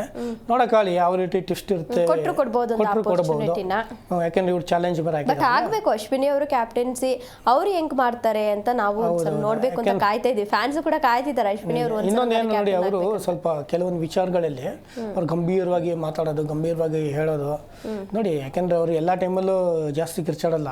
ಈ ನಡುವೆ ನಾನು ನೋಡ್ದಂಗೆನೆ ಎಲ್ಲಿ ಬೇಕೋ ಅಲ್ಲೇ ಕಿರ್ಚಾಡ್ತಿರ್ತಾರೆ. ಎಲ್ಲರ ಹತ್ರ ಚೆನ್ನಾಗಿ ಮಾತಾಡ್ಕೊಂಡು ಹೋಗ್ತಿದ್ದಾರೆ. ಎಲ್ಲರ ಹತ್ರ ರಘು ಅವ್ರ ಹತ್ರನೂ ಅಷ್ಟೇ, ರಘು ಸರ್ ಅಂತಾನೆ ಚೆನ್ನಾಗಿ ಮಾತಾಡ್ಕೊಂಡು ಹೋಗ್ತಿದ್ದಾರೆ. ಈಗ ಅವ್ರಿಗೂ ಅಷ್ಟು ಕ್ಲಾಶ್ ಆಗ್ತಿಲ್ಲ. ಅವ್ರಿಗೆಲ್ಲೋ ಸ್ವಲ್ಪ ಅರ್ಥ ಆಗಿದೆ. ಅವ್ರು ಏನೋ ಒಂದು ಬಾಂಡಿಂಗ್, ಏನೋ ಒಂದು ಕೆಟ್ಟಗಳಿಗೆ ಏನೋ ಒಂದು ಆಯಿತು, ನೀವು ಏನೋ ಒಂದು ನನಗೆ ಹೇಳ್ಬಿಟ್ರಿ, ನಾನು ನಿಮ್ಗೆ ಏನೋ ಹೇಳ್ಬಿಟ್ಟೆ, ಸೊ ಏನೋ ಒಂದು ಕ್ಲಾಶ್ ಆಗಿದೆ, ಸೊ ಅಲ್ಲಿಗೆ ಸ್ಟಾಪ್ ಮಾಡೋಣ ಅನ್ನೋ ರೀತಿ ಸ್ಟಾಪ್ ಮಾಡಿದ್ದಾರೆ. ಇನ್ನೊಂದು ಇವರು ಜಾಸ್ತಿ ಕ್ಯಾರಿ ಮಾಡ್ತಿಲ್ಲ ನನಗೆ ಅಶ್ವಿನಿ ಅವರು. ಅಲ್ಲಿಗೆ ಬಿಡ್ತಿದ್ದಾರೆ, ಅಯ್ಯೋ ಬಿಡು ಹೋಗು ಅಂದ್ಕೊಂಡು. ಯಾಕೆಂದ್ರೆ ಬಿಡು ಇನ್ನ ಏನಿದೆ ಬಟ್ ಆದ್ರೂ ಅಶ್ವಿನಿ ಅವರು ಫ್ಯಾಮಿಲಿ ಬಂದಂತಹ ಸಂದರ್ಭದಲ್ಲೂ ಕೂಡ ತುಂಬಾ ಗಿಲ್ಲಿನ ಫ್ಯಾಮಿಲಿ ಮೆಂಬರ್ಸ್ ಅನ್ನೋ ತರ ಫೋಟೋ ಫ್ರೇಮ್ ಎಲ್ಲ ತಗೊಂಡು ನೋಡಿ, ಅವೆಲ್ಲ ಎಲ್ಲ ಸರಿ ಆಯ್ತು, ಎಲ್ಲ ಖುಷಿಯಾಗಿದ್ದಾರೆ, ಇನ್ ಜಗಳ ಆಡಲ್ವೇನೋ ಅನ್ನೋ ಅಷ್ಟರಲ್ಲಿ ಮತ್ತೆ ಈ ಜಗಳ ಸ್ಟಾರ್ಟ್ ಆಯ್ತು. ಅದು ನೋಡಿ, ಅದು ಆಕ್ಚುಲಿ ಅವರು ಮನಸ್ಫೂರ್ತಿಯಾಗಿ ತಗೊಂಡಿರ್ತಾರೆ. ಅಲ್ಲೇ ಗೊತ್ತಾಗುತ್ತೆ. ಅವ್ರ ತಾಯಿನೂ ತುಂಬಾ ಇಷ್ಟಪಟ್ಟು, ಅವ್ರ ತಾಯಿನೂ ಕೂಡ ಒಂದು ಫ್ರೇಮಲ್ಲಿ ಬಾ ನೀನು ಅಂತ ಕರೀತವ್ರು. ಅವ್ರ ಮಗ ಕೂಡ ಇದ್ರು. ಸೊ ಆಯ್ತು ನೀನು ಬಾ ಅಂತ ಅವ್ರನ್ನ ಅಶ್ವಿನಿ ಅವ್ರು ಕರೆದು, ಸೊ ಅದೊಂದು ಫ್ರೇಮಲ್ಲಿ ನೀನು ಇರಬೇಕು ಅಂತ ಹೇಳ್ತಾರೆ. ಸೊ ಈ ಥರ ಇಲ್ದಾಗ ಏನಾಗುತ್ತೆ, ಕೆಲವೊಂದು ಜಾಸ್ತಿ ಹರ್ಟ್ ಮಾಡಿದಾಗ ಈ ವ್ಯಕ್ತಿ ನಾನು ಕರೆದ್ನ ಫ್ರೇಮ್ಗೆ ಅನ್ನೋ ಥರ ಅದು ಅನ್ಸ್ಬಿಡ್ತವ್ರೆ. ಸೊ ಅದನ್ನು ಮಾಡಬಾರ್ದಾಗಿತ್ತು ಅವರು. ಸ್ವಲ್ಪ ತೂಕವಾಗಿ ಎಲ್ಲಿ ಮಾತಾಡಬೇಕು ಅಲ್ಲಿ ತೂಕವಾಗಿ ಮಾತಾಡಿಕೊಂಡು, ಎಲ್ಲಿ ಬಾಡಿ ಲ್ಯಾಂಗ್ವೇಜ್ ಹೆಂಗಿರ್ಬೇಕು ಹಂಗಿದ್ರೆ ಇವ್ರ ಕ್ಯಾಪ್ಟನ್ಗೆ ಒಂದು ಏನೋ ಒಂದು ವ್ಯಾಲ್ಯೂ ಇರುತ್ತೆ. ಇಲ್ಲ ನಾನು ಮಾಡೇ ಮಾಡ್ತೀನಿ, ನಾನು ಹಾಗೇ ಇರ್ತೀನಿ, ನನಗೆ ಗೊತ್ತಲ್ಲ ನಾ ಹಾಗೆ ಹೀಗೆ ಅಂತಂದರೆ ಅದೇನಾಗುತ್ತೆ, ಅದು ಆ ಜಾಗಕ್ಕೆ ಸೂಕ್ತ ಅಲ್ಲ ಅಂತ ಅದು ದಿನ ನೋಡ್ತಾ ನೋಡಿ. ಇವ್ ಯಾರು ಅಲ್ಲಿ ರೈಸ್ ಅಂದರೆ ಮಾತುಕತೆಗೆ ಯಾರು ಬರ್ತಾ ಇಲ್ಲ. ರಘು ಅವ್ರು ಮಾತ್ರ ಅಷ್ಟೇ ಮಾತಾಡಿದ್ದು, ನೀ ಏನಾಯ್ತು, ಯಾಕೆ ಹಂಗೆ ಮಾತಾಡಕ್ಕೆ ಹೋಗಿದೆ ನೀನು ಅಂತ. ಒಂದು ಕಾವ್ಯ ಅವರು ಕೂಡ ನೀನೇನಂದೋ ಅವರು ಕೂಡ ಹಂಗೆ ಮಾತಾಡಿದ್ದಾರೆ. ಸೊ ನೀನು ಹಂಗೆಲ್ಲ ಹೇಳ್ಬಾರ್ದಾಗಿತ್ತು ಅಂತ ಅವರು ಒಂದು ಮಾತು ಹೇಳಿದ್ರು. ಸೊ ಏನಾಗುತ್ತೆ, ಈ ಥರ ಎಲ್ಲರ ಹತ್ರ ಹೇಳಿಸ್ಕೊಂಡು ಮಾಡಬಾರ್ದಾಗಿತ್ತು ಗಿಲ್ಲಿ ಅವರು. ಈ ಒಂದು ವಿಚಾರದಲ್ಲಿ ಅವರು ಸ್ವಲ್ಪ ಸೂಕ್ಷ್ಮವಾಗಿ ಯೋಚನೆ ಮಾಡಿ ಮಾತಾಡಬೇಕು. ಆ ಥರ ಮಾತಾಡಿದ್ರೆ ನೋಡಿ ತುಂಬ ಚೆನ್ನಾಗಿ ಕ್ಯಾಪ್ಟನ್ಸಿ ಬರುತ್ತೆ. ಯಾಕೆಂದರೆ ಕ್ಯಾಪ್ಟನ್ಸಿ ಅನ್ನೋದು ಅವ್ರ ಎಲ್ಲ ಮನೆಯವರು, ಎಲ್ಲ ಪೇರೆಂಟ್ಸು ಕೂಡ ಎಲ್ಲ ಇಷ್ಟಪಟ್ಟಿದ್ದಾರೆ, ಎಲ್ಲ ಇಷ್ಟಪಟ್ಟು ಆಯ್ಕೆ ಮಾಡಿದ್ದಾರೆ. ಫೋಟೋನ ಏನು ಮಾಡಿದ್ದಾರೆ, ನೋಟಿಸ್ ಬೋರ್ಡಲ್ಲಿ ಹಾಕಿದ್ದಾರೆ. ಆ್ಯಕ್ಚುಲಿ ಮೋಸ್ಟ್ಲಿ ಗಿಲ್ಲಿ ಬಿಟ್ಟರೆ ಯಾರು ಇಲ್ಲಿಲ್ಲ ಅಂತಿತ್ತು. ಸೊ ಬಿಗ್ ಬಾಸ್ ಅವರು ಅಲ್ಲಿ ಅಶ್ವಿನಿ ಅವ್ರ ಫೋಟೋನೇ ಇತ್ತಲ್ವ, ಸೊ ಹಾಗಾಗಿ ಇಬ್ರಿಗೂ ಒಂದು ಕೊಟ್ಟಿದ್ದಾರೆ. ಸೊ ಎಲ್ಲರೂ ಅವರು ತುಂಬ ಇಷ್ಟ ಆಗಿ ಎಲ್ಲ ಜನಗಳಿಗೆ ಇಷ್ಟ ಆಗಿದ್ದಾರೆ. ಆದರೆ ಕೆಲವು ಸಂದರ್ಭಗಳಲ್ಲಿ ಅವರಿರೋ ಜಾಗದಲ್ಲಿ, ಅವರಿರೋ ಸ್ಥಾನದಲ್ಲಿ ಅವ್ರು ಸ್ವಲ್ಪ ಸೂಕ್ಷ್ಮವಾಗಿ ನೋಡಿಕೊಂಡು ಚೆನ್ನಾಗಿ ಯಾವ ರೀತಿ ತೊಗೊಂಡೋದ್ರೆ ಹೆಂಗಿರುತ್ತೆ ಅನ್ನೋದನ್ನ ನೀಟಾಗಿ ಹ್ಯಾಂಡಲ್ ಮಾಡಿದ್ರೆ ಅದಿನ್ನೂ ಸೂಪರಾಗಿ ಕಾಣುತ್ತೆ ಕ್ಯಾಪ್ಟನ್ಸಿ ಇದ್ರಲ್ಲಿ. ಈಗ ಸೋಷಿಯಲ್ ಮೀಡಿಯಾದಲ್ಲಿ ಏನು ಚರ್ಚೆ ಆಗ್ತಿದೆ ಅಂತ ಅಂದರೆ, ಗಿಲ್ಲಿ ಕಾವ್ಯಂಗೆ ಫೇವರಿಸಮ್ ಮಾಡ್ತಾ ಇದ್ದಾರೆ ಅನ್ನೋ ಚರ್ಚೆ. ಅದು ಎಷ್ಟರ ಮಟ್ಟಿಗೆ ನಿಜ ಅಂದರೆ, ನಾವು ನೋಡಿದ್ವಿ ನಿನ್ನೆ ನಾಮಿನೇಷನ್ ಪ್ರಕ್ರಿಯೆ ಅಂತ ಬಂದಾಗ 2 ಸಲ ನಾಮಿನೇಷನ್ಗೆ ಸೆಲೆಕ್ಟ್ ಆಗ್ತಾರೆ ಕಾವ್ಯ. ಆದರೆ ಅವ್ರು ಕಾವ್ಯನ ಬಿಟ್ಟು ಬೇರೆಯವ್ರನ್ನ ಅಲ್ಲಿ ಚೂಸ್ ಮಾಡ್ತಾರೆ ಗಿಲ್ಲಿ ಅವರು. ಅಂದರೆ ಅಲ್ಲಿ ಎಲ್ಲೋ ಒಂದು ಕಡೆ ಫೇವರಿಸಮ್ ಮಾಡ್ತಿದ್ದಾರೆ ಅಂತ ಅನ್ನಿಸ್ತಾ ಇದೆಯಾ? ಇಲ್ಲ, ಅದು ಅನ್ನಿಸ್ತಾ ಇದೆ. ಯಾಕೆಂದರೆ ನೋಡಿ, ನೀವು ಫೇವರ್ ಮಾಡಿ ಎಲ್ಲಿ ಗಂಟ ಮಾಡ್ತೀರಾ? ಫೈನಲ್ ಬರ್ತಾ ಇದೆ. ನೀವು ಇರಬೇಕು, ಫೇವರಿಸಮ್ ಎಲ್ಲಿ ಗಂಟೆ ಇರಬೇಕು ಅಲ್ಲಿ ತನಕ ಇರಬೇಕು. ಇವಾಗ ಒಂದ್ಸತಿ, ಇವಾಗ 2 ಸತಿ ಕಾವ್ಯವ್ರು ಬಂದರು. ಕಾವ್ಯವ್ರನ್ನ ಒಂದ್ಸತಿನಾರು ಮಾಡ್ಬೋದಾಗಿತ್ತು. ಅವರು ಒಂದ್ಸತಿನಾರು ಮಾಡಿದ್ರೆ ಅದು ಫೇವರಿಸಮ್ ಕಾಣಿಸ್ತಾ ಇರಲಿಲ್ಲ. ಸೊ ಇವಾಗ ಏನಾಗುತ್ತೆ, ಕಾವ್ಯ ಮೇಲೆ ಹೊಡೆತ ಬೀಳುತ್ತೆ ಸ್ವಲ್ಪ. ಸೊ ಇವರಿಬ್ರು ನೋಡಪ್ಪ ಏನೋ ತುಂಬ ಹುಷಾರಾಗಿ ಗೇಮ್ ಆಡ್ತಿದ್ದಾರೆ. ಸೊ ಈಕೆ ಏನೋ ಪಾಪ ಇವ್ರು ಆಡ್ತಿದ್ದಾರೆ. ಸೊ ಇವ್ರು ಮಾಡೋದ್ರಿಂದ ಅವ್ರ ಮೇಲೂ ಸ್ವಲ್ಪ ಕೆಲವೊಂದು ಏನಾಗುತ್ತೆ, ನೀನು ಅವರಿಂದ ನೀನು ಹುಷಾರಾಗ್ತಿದ್ಯಾ, ಸೊ ಹಂಗಾಗಿ ನೀನು ಉಳ್ಕೊಂಡು ಹೋಗ್ತಾ ಇದೆಯಾ ಅನ್ನೋದನ್ನು ಅಲ್ಲಿ ಕಾಣಿಸ್ತಾ ಇರುತ್ತೆ. ಸೊ ಅದನ್ನ ಮಾಡಬಾರ್ದಾಗಿತ್ತು. ಅದನ್ನ ಮಾಡಬೇಡಿ. ಅದನ್ನ ಹೇಳಿದಾಗ ಅದನ್ನ ಮಾಡಕ್ಕೆ ಹೋದ್ರೆ ತಪ್ಪಾಗೋದು. ಎಲ್ಲಾರನ್ನೂ ಈಕ್ವಲ್ ಆಗಿ ನೋಡ್ಬೇಕು, ಕ್ಯಾಪ್ಟನ್ ಆದವ್ರು ಈಕ್ವಲ್ ಆಗಿ ನೋಡಬೇಕು. ಬಟ್ ಅಲ್ಲಿ ನೋಡ್ತಾ ಇಲ್ಲ. ಅಲ್ಲೂ ಕೂಡ ಪ್ಲೇಟ್ ಹೊಡೆಯೋ ವಿಚಾರದಲ್ಲೂ ಅಷ್ಟೇ ಇನ್ನೊಬ್ರಿಗೆ ನಿಧಾನಕ್ಕೆ ಲೈಟಾಗಿ ಹೊಡಿತಾರೆ, ಅಶ್ವಿನಿ ಬಂದವ್ರು ಜೋರಾಗಿ ಹೊಡಿತಾರೆ, ಆಮೇಲೆ ಇವ್ರಿಗೂ ಅಷ್ಟೇ. ಸೊ ಆ ಥರದ್ದು ಅಲ್ಲೇ ಕಾಣಿಸ್ತಾ ಇದೆ ಮನುಷ್ಯ ಯಾವ ರೀತಿಯಲ್ಲಿ ಒಂದು ಜಿದ್ದಿಟ್ಕೊಂಡಿದ್ದಾನೆ, ಆ ರೀತಿ ಹೊಡೆಯೋದ್ರಲ್ಲೇ. ನಾಮಿನೇಷನ್ ಪ್ರಕ್ರಿಯೆಯಲ್ಲೂ ಕೂಡ ಅವ್ರದ್ದು ರೈಟ್ಸ್ ಏನಿರುತ್ತೆ ನಾಮಿನೇಟ್ ಮಾಡೋದು, ಅದನ್ನ ಕಿತ್ಕೊಂಡ್ರು ಗಿಲ್ಲಿ ಅವರು. ಕಿತ್ಕೊಂಬಾರ್ದಾಗಿತ್ತು. ಅದು ಏನಂದ್ರೆ ನಿನ್ನೆ ಅದೇ ವಾದ ವಿವಾದ ಆದ್ಮೇಲೆ ನಾಮಿನೇಷನ್ ಕಿತ್ಕೋತೀನಿ ಅಂತಂದ್ರೆ ಅದು ನಾಮಿನೇಷನ್ ಕಿತ್ಕೊಳ್ಳೋ ಅಂಥದ್ದೇ ಅಲ್ಲ. ಅದೇನಾಗಿದೆ, ಕ್ಯಾಪ್ಟನ್ಗಾಗಿದೆ. ಕ್ಯಾಪ್ಟನ್ ಹೇಳಿರೋ ಕೆಲಸ ಇವರು ಮಾಡಿಲ್ಲ. ಕ್ಯಾಪ್ಟನ್ ಕರೆಕ್ಟಾಗಿ ಮಾತಾಡಲ್ಲ, ಇವರು ರಿಯಾಕ್ಟ್ ಆಗಿದ್ದಾರೆ. ಅದು ನಾಮಿನೇಷನ್ಗೂ ಅದಕ್ಕೂ ಸಂಬಂಧನೇ ಇಲ್ಲ. ನಾಮಿನೇಷನ್ಗೆ ಬೇರೆ ತಂದೇ ಕೊಡಬಾರಾಗಿತ್ತು ಅವರು. ಬೇರೆನೇ ರೀಸನ್ ಕೊಡಬೇಕಾಗಿತ್ತು. ಸೊ ಅಲ್ಲಿ ಅವ್ರಿಗೆ ಯಾಕೆಂದ್ರೆ ಅವ್ರು ಸ್ಟ್ರಾಂಗ್ ಇದಾರಲ್ಲ, ಏನಾಗಿದೆ ನೋಡಿ, ಅವ್ರು ಸ್ಟ್ರಾಂಗ್ ಹೆಂಗಾರು ಮಾಡಿ ಅವ್ರನ್ನ ಕಿತ್ತಾಕ್ಬಿಡ್ಬೇಕು ಅನ್ನೋ ಮೆಂಟಾಲಿಟಿಲಿ ಇದೆ ಅಂತ ನನಗೆಲ್ಲ ಅನಿಸ್ತಾ ಇದೆ. ಅಶ್ವಿನಿ ಬಿಟ್ಟರೆ ಯಾರು ಸ್ಟ್ರಾಂಗ್ ಇಲ್ಲ. ಯಾಕೆ ಸ್ಪಂದನ ಕಿತ್ತಾಕ್ಬೋದಾಗಿತ್ತು, ಧ್ರುವಂತ್ ಅವ್ರನ್ನ ಮಾಡಬೇಕಾಗಿತ್ತು. ಸೊ ಇಂಥವ್ರನ್ನೆಲ್ಲ ಏನಕ್ಕೆ ಮಾಡಿಲ್ಲ, ಯಾಕೆಂದ್ರೆ ಅವ್ರೆಲ್ಲ ಸ್ಟ್ರಾಂಗ್ ಇಲ್ಲ ಅಂತ ಅನ್ಸುತ್ತೆ. ಈ ಫೀಮೇಲ್ ಸ್ಟ್ರಾಂಗ್ ಕಂಟೆಸ್ಟೆಂಟ್ ಅಂದ್ರೆ ಅಶ್ವಿನಿ ಅವರನ್ನೇ ಹೌದು, ತುಂಬಾನೇ ಇರೋದು. ಯಾಕೆಂದ್ರೆ ಬಿಗಿನಿಂಗ್ ಇಂದ ಫ್ರಮ್ ದ ಬಿಗಿನಿಂಗ್ ಏನಿದೆ ಅವ್ರದ್ದು ಅದೇ ಟೋನೇ ಇದೆ, ಅದೇ ಫೈಟೇ ಇದೆ. ಅವ್ರನ್ನ ಕೆಣಕಿದ್ರು ಅದೇ ರೀತಿ ಅವರು ಫೈಟ್ ಮಾಡ್ಕೊತಾನೆ ಬರ್ತಿದ್ದಾರೆ. ಇವರು ಮಾತಾಡಿದ್ದಾರೆ, ಅವರು ಮಾತಾಡಿದ್ರು. ಒಟ್ಟಿನಲ್ಲಿ ಫೀಮೇಲ್ ಫೈಟರ್ ಅಂತಂದ್ರೆ ಅಶ್ವಿನಿ ಅವರು ತುಂಬ ಫೈಟ್ ಮಾಡ್ಕೊಂಡು ಬರ್ತಿದ್ದಾರೆ ಬಿಗಿನಿಂಗಿಂದ. ಇವ್ರು ಅದನ್ನ ಕಿತ್ಕೊಂಡ್ಬಾರ್ದಾಗಿತ್ತು. ಏನಂದ್ರೆ ಆಯ್ತು, ಚಾಲೆಂಜ್ ತಗೊಳ್ಳಿ, ನಿಮ್ಮನ್ನ ನಾಮಿನೇಷನ್ ನಂಗೆ ಕಿತ್ಕೊಳ್ಳೋದಿಲ್ಲ, ನೀವು ಮಾಡಿ, ಅದೇನು ಮಾಡ್ತೀರಾ, ಯಾರಿಗೆ ಮಾಡ್ತೀರಾ ಮಾಡಿ, ಆಯ್ತು ನೀವು ಹಿಂಗೆ ಆಟ ಆಡಿ ನೋಡೋಣ. ಬೇರೆಯವ್ರು ನಾಮಿನೇಟ್ ಮಾಡಿದ್ರೆ ಅದು ಲೆಕ್ಕಾಚಾರ ಬೇರೆ ಆಗಿರೋಣ. ಇವರೇ ಕಿತ್ಕೊಂಡ್ಬಿಟ್ರಲ್ಲ ಅದನ್ನ ಕಿತ್ಕೊಂಬಾರ್ದಾಗಿತ್ತು. ಇವ್ರನ್ನ ಬಿಡಬೇಕಿತ್ತು. ಬಿಟ್ಬಿಟ್ಟು ನೀವು ಬಿಡಿ, ಆಯ್ತು ನಾನು ನಿಮ್ಗೆ ಕೊಡ್ತೆ, ಏನೋ ಬಿಡಿ, ನಾನು ಮಾತಾಡಿದೆ, ನೀವು ಮಾತಾಡಿದೆ, ಮುಗ್ದೋಯ್ತು. ಆ ಥರ ಎಲ್ಲ ಮುಗ್ದೋಯ್ತು ಅಂತಾರಲ್ಲ. ಮತ್ತೆ ಒಂದು ಸಾರಿ ಕೇಳಿದೆ ನನಗೆ, ಅದು ಬಂದು ಸಾರಿನೇ ಕೇಳ್ತಾರೆ. ಮಲಗಿರ್ಬೇಕಾದ್ರೆ ಸಾರಿ ಕೇಳ್ತಾರೆ, ಸೌಂಡ್ ಮಾಡ್ತಾರೆ. ಅಲ್ಲಿ ಅಕ್ಕ ಯಾವ ಥರ ಕಾಣಿಸ್ತಾ ಇದೆ ಇಲ್ಲಿ ಸಾರಿ ಅಂತ ಅದಕ್ಕೆ ಅರ್ಥನೇ ಇಲ್ವಾ? ನೋಡಿ, ಸಾರಿ ಅಂತ ಕೇಳಿದ್ರೆ ಅದು ಮನಸ್ಫೂರ್ತಿಯಾಗಿ ಸಾರಿ ಕೇಳಿದ್ರೆ ಅದು ತಲೆ ಬಗ್ಸಿ ಆಯ್ತು, ಕ್ಷಮಿಸ್ಬಿಡಿ, ನನ್ನ ಏನೋ ತಪ್ಪಾಗಿದೆ, ಇನ್ನು ಮುಂದೆ ನಾನು ಮಾಡೋಕೆ ಹೋಗೋದಿಲ್ಲ ಅನ್ನೋದು ಅದೊಂದು ಅರ್ಥ ಇರುತ್ತೆ. ಸುಮ್ಮನೆ ಮಾತಕ್ಕೆ ಮುಂಚೆ ಸಾರಿ ಅಂತಂದರೆ ಅದಕ್ಕೆ ಅರ್ಥನೇ ಇರೋದಿಲ್ಲ. ಸಾರಿ ಕೇಳ್ತಾರೆ, ಇಲ್ಲಿ ನೋಡಿ ನಾಮಿನಿ ಕಿತ್ಕೊತಾರೆ. ಸೊ ಈ ಥರ ಆಗ್ತದೆ, ಅದನ್ನು ಮಾಡಬಾರ್ದಾಗಿತ್ತು ಇಲ್ಲಿ. ಅದೊಂದು ಏನಾಗುತ್ತೆ, ಫೇವರಿಸಮ್ ಹೇಳಿದ್ರಲ್ಲ, ಕಾವ್ಯದವ್ರಿಗೆ ತುಂಬ ಫೇವರು ಮಾಡ್ತಿದ್ದಾರೆ ಅಂತ ಮೇಲ್ನೋಟ ಸೋಷಿಯಲ್ ಮೀಡಿಯಾದಲ್ಲಿ ತುಂಬಾ ಬರ್ತಾ ಇದೆ ಈಗ. ಹೌದು, ಮುಂಚೆ ಕಾವ್ಯಗಿಲ್ಲಿ ಏನೋ ಆ ಥರ ಒಂದೊಳ್ಳೆ ಫ್ರೆಂಡ್ಸ್, ಒಂದೊಳ್ಳೆ ಬಾಂಡಿಂಗು ಈ ಥರ ಬರ್ತಾ ಇತ್ತು. ನಾ ಈಗ ರೀಸೆಂಟಾಗಿ ನೋಡಿದಾಗ ಫೇವರಿಸಮ್ ಬರ್ತಾ ಇದೆ, ಫೇವರಿಸಮ್ ಮಾಡ್ತಿದ್ದಾರೆ ಕಾವ್ಯಗೆ ಗಿಲ್ಲಿ ಅವರು ಅಂತ ಎಲ್ಲ ರಿವರ್ಸ್ ಆಗ್ತಿದ್ದಾರೆ. ಸೋಷಿಯಲ್ ಮೀಡಿಯಾ ತುಂಬ ಆಲ್ಮೋಸ್ಟ್ ಬರ್ತಾ ಇದೆ ಆ ಥರ. ಇವರು ಹಂಗೆ ಮಾಡೋಕೆ ಹೋಗ್ಬೇಡಿ. ನಿಮ್ಗೆ ಫೇವರ್ ಇತ್ತಾ, ಗೆದ್ಬಿಟ್ರೆ ಗೆದ್ಬಿಡ್ತಾರೆ, ಕೊಟ್ಬಿಡ್ತಾರೆ. ಹಾಗಾದ್ರೆ ಯಾರು ಇಲ್ಲ ಅಲ್ವಾ, ಯಾರು ಸಾಧ್ಯ ಇಲ್ಲ. ರನ್ನರ್ ಒಬ್ಬರೇ ವಿನ್ನರ್ ಒಬ್ಬರೇ ಅಂತಲೇ ಇರ್ತಾರೆ. ಸೊ ಇವ್ರ ಪ್ರಕಾರ ಇರೋ ನಾನು ರನ್ನರ್ ಆಗಬೇಕು ಅಥವಾ ವಿನ್ನರ್ ಆಗಬೇಕು, ಕಾವ್ಯ ಕಡೆ ರನ್ ಆಗಬೇಕು ಅಥವಾ ವಿನ್ ಆಗಬೇಕು ಅಂತ ಇವರನ್ನು ಅಂದ್ಕೊಳ್ಳೋ ಪ್ರಕಾರ ಇರುತ್ತೆ. ಅದಾಗೋದಿಲ್ಲ. ಯಾಕೆಂದರೆ ಇವರೆಷ್ಟು ಪ್ರಾಮಾಣಿಕವಾಗಿ ಆಡ್ತಾರೋ ಅಷ್ಟು ಒಳ್ಳೆಯದೇ. ಯಾಕೆಂದರೆ ಮನುಷ್ಯತ್ವ ಒಂದು ಏನಂದರೆ ಸಿಂಗಲ್ ಗೇಮ್ ಇದು, ಸಿಂಗಲ್ ಮ್ಯಾನ್ ಸಿಂಗಲ್ ಆರ್ಮಿ ಥರ ಇದು. ಆ ಥರ ಒಂದು ಆಡ್ಕೊಂಡು ಹೋದ್ರೆ ಯಾರು ಫೇವರಿಸಮ್ ಇವಾಗ ನೋಡಿ, ನನ್ಗೆ ಗೊತ್ತಾಗಲ್ಲ. ಯಾಕೆಂದರೆ ಲಾಸ್ಟ್ ಟೈಮ್ ಕಿಚ್ಚ ಸಾಹೇಬರು ಬರಲಿಲ್ಲ, ಸೊ ಹಂಗೆ ನಾಮಿನೇಟ್ ಆಯಿತು. ಸೊ ಇವಾಗ ನೆಕ್ಸ್ಟ್ ವೀಕ್ ಬರ್ತಾರೆ, ಕಿಚ್ಚನ ಪಂಚಾಯತ್ ಆಗುತ್ತೆ. ಆವಾಗ ಎಲ್ಲ ಕ್ವಶನ್ ಮಾಡ್ತಾರೆ, ನೀವೆಷ್ಟು ಪ್ರಾಮಾಣಿಕವಾಗಿ ಕ್ಯಾಪ್ಟನ್ಸಿ ಮಾಡಿದ್ರಿ ಅಂತ ಕೇಳ್ತಾರೆ. ನೀವು ಕಾವ್ಯದವ್ರಿಗೆ ಸಪೋರ್ಟ್ ಮಾಡಿದ್ರ ಇಲ್ವಾ ಅಂತ ಕೇಳ್ತಾರೆ. ಇದು ನೋಡಿ ಪಕ್ಕ ಕೇಳ್ತಾರೆ. ಯಾಕೆಂತಂದ್ರೆ ಅಲ್ಲಿ ನೀಟಾಗಿ ಕಾಣಿಸ್ತಾ ಇದೆ ಅಲ್ಲಿ ಫ್ರೇಮಲ್ಲಿ. ಯಾಕೆ ಅಷ್ಟೊಂದು ಸಪೋರ್ಟ್ ಮಾಡಬೇಕು? ಸಪೋರ್ಟ್ ಮಾಡೋಕ್ಕೆ ಹೋಗಬೇಡಿ, ಎಲ್ಲ ಈಕ್ವಲ್ ಆಗಿ ನೋಡಿದ್ರೆ ಗಿಲ್ಲಿಯವರು ತುಂಬ ಇನ್ನೂ ಚೆನ್ನಾಗಿ ಬರ್ತಾರೆ. ಯಾಕೆಂದರೆ ಇನ್ನೂ ಟೈಮ್ ಇದೆ. ಇನ್ನೂ ಇವತ್ತು ಮಂಗಳವಾರ, ಬುಧವಾರ, ಗುರುವಾರ, ಇನ್ನೂ 3-4 ದಿವಸ ಟೈಮ್ ಇದೆ. ಸೊ ಈ 3-4 ದಿವಸದಲ್ಲಿ ಇವರು ನಿನ್ನೆ ಏನೋ ಆಯಿತು, ಇವತ್ತೇನೋ ಆಯಿತು ಅಂತ ಬಿಟ್ಬಿಟ್ಟು ಎಲ್ಲರನ್ನ ಈಕ್ವಲ್ ಆಗಿ ನೋಡಿಕೊಂಡು ಎಲ್ಲ ಈಕ್ವಲ್ ಆಗಿ ಮಾಡಿದ್ರೆ ಚೆನ್ನಾಗಿ ಬರುತ್ತೆ. ಈಗ ಆಲ್ರೆಡಿ ನಾಮಿನಿ ಆಗಿಬಿಟ್ಟಿದ್ದಾರೆ, ನಾಮಿನಿನೇ ಮೇಯ್ನು. ಅದೇನೇ ಅವರು ಆ ಥರ ಆ ಥರ ಮಾಡಬಾರ್ದಾಗಿತ್ತು. ಅದನ್ನು ಬಿಟ್ಬಿಟ್ಟು ಅವರು ಕರೆಕ್ಟಾಗಿ ನಡ್ಸ್ಕೊಂಡು ಹೋಗ್ಬಿಟ್ಟಿದ್ರೆ ಚೆನ್ನಾಗಿರೋದು. ಈಗ ನೋಡ್ಬೇಕು, ಇನ್ನು 3 ದಿವಸ ಯಾವ ರೀತಿ ತೊಗೊಂಡೋಗ್ತಾರೆ, ಯಾವ ರೀತಿಯೆಲ್ಲ ಕೆಲಸ ಮಾಡಿಸ್ತಾರೆ, ಅದನ್ನು ನಾವು ಕಾದು ನೋಡ್ಬೇಕೀಗ. ಆಮೇಲೆ ಇಲ್ಲಿ ಸ್ಪಂದನ ಹಾಗೂ ರಕ್ಷಿತಾ ಅವ್ರ ನಡುವೆ ಜಗಳ ಆಯಿತು. ಆಗ ರಕ್ಷಿತಾ ಏನು ಹೇಳಿದ್ರು ಅಂತ ಅಂದರೆ, ನಿಮಗಿಂತ ಮಾಳು ಅಣ್ಣ ಬೆಟರ್ ಆಗಿದ್ರು ಇಲ್ಲಿರಲಿಕ್ಕೆ ಅಂತ ಹೇಳಿದರು. ಅದಕ್ಕೆ ಸ್ಪಂದನ ಅವರು ಒಂದು ಮಾತು ಹೇಳ್ತಾರೆ, ಮಾಳು ಹೋಗಲಿಕ್ಕೆ ನೀನೇ ಕಾರಣ, ರಕ್ಷಿತಾನೇ ಕಾರಣ ಅಂತ ಹೇಳ್ತಾರೆ. ಅದೆಷ್ಟು ನಿಜ? ಏನಂದರೆ ಇವರು ಮಾಳು ಅವರು ರಕ್ಷಿತಾ ಕಾರಣ ಆಗಿದ್ದಕ್ಕೆ ನನಗೆಲ್ಲೋ ಅನಿಸ್ತಲ್ಲ. ಯಾಕೆಂದರೆ ಮಾಳು ಅವರು ಎಲ್ಲೂ ಆಕ್ಟಿವ್ ಆಗಿಲ್ಲ. ನಾವು ಡೇ 1 ನೋಡಿದಾಗಿಂದ ಅವರು ಆ್ಯಕ್ಚುಲಿ ಒಳ್ಳೆ ಫ್ಯಾನ್ ಫಾಲೋವರ್ಸ್ ಇದ್ರು, ಒಳ್ಳೆ ವೋಟಿಂಗ್ ಇತ್ತು ಅವ್ರಿಗೆ. ಕಿಚ್ಚ ಸಾಹೇಬರು ತುಂಬ ಸತಿ ಹೇಳ್ತಾರೆ, ನೋಡಿ ಒಳ್ಳೆ ವೋಟಿಂಗ್ ಇದೆ ನಿಮಗೆ ಅಂತ. ಅವರಲ್ಲಿ ಆಕ್ಟಿವ್ ಆಗಿ ಅವ್ರಿಗೆ ಬರಲಿಲ್ಲ ಅನಿಸ್ತಾ ಇದೆ. ಮೋಸ್ಟ್ಲಿ ಅವ್ರು ಆಕ್ಟಿವ್ ಆಗೋದಕ್ಕೆ ಅಲ್ಲಿ ಆಗಲಿಲ್ಲ ಅನ್ಸುತ್ತೆ. ಅವ್ರು ಎಷ್ಟು ತುಂಬ ನೋಡಿ, ಇವಾಗ ಧ್ರುವಂತ್ ನೋಡ್ಬೋದು ನೀವು, ಅವರು ರೇಗ್ಸೋ ಥರ ಆಗ್ಬಿಟ್ಟಿದ್ದಾರೆ. ಒಂಥರ ಇವ್ರು ಗಿಲ್ಲಿಗೆ ಏನೋ ಅವ್ರಿಗೂ ಒಂಥರ ಗಿಲ್ಲಿದಾರ ಏನೋ ರೇಗ್ಸೋ ಥರ ಆ ಥರ ಏನು ಗೊತ್ತಾ ನೋಡಿ, ಈ ಥರ ಏನೋ ಒಂದು ಆಕ್ಟಿವಿಟಿ ಇರಬೇಕು.